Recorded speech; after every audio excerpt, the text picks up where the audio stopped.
Present by Magahi music recording studio गुरारो।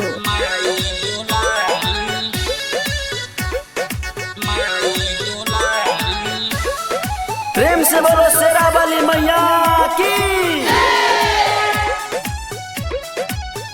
हम ता बान गैनी हो, हम ता तार गैनी हो, अपना माई जी के प्यार में सवार गैनी हो, अपना माई जी के प्यार में सवार गैनी हो।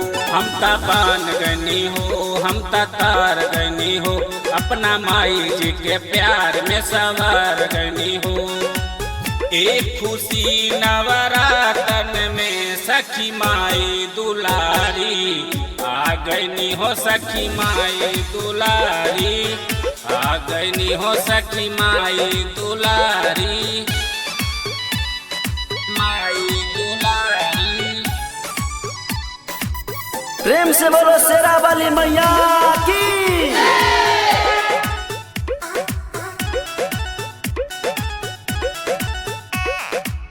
ऐसन माई मिले मुश्किल से, भर देली मोर माई अन धन से,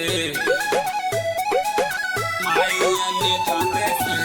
ऐसन माई मिले मुश्किल से, भर देली मोर माई अन धन से। सिर पर करे मोर माई सवारी, सखी माई दुलारी आ गईली हो, सखी माई दुलारी आ गईली हो, सखी माई दुलारी माई दुलारी। प्रेम से बोलो दुर्गा मैया की।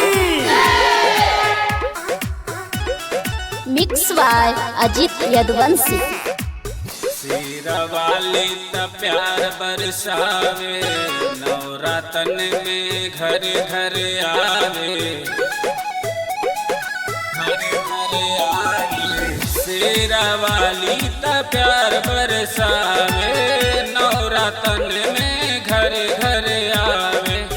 राहुल आजित करे पुकारी, सखी माई दुलारी आ गईली हो, सखी माई दुलारी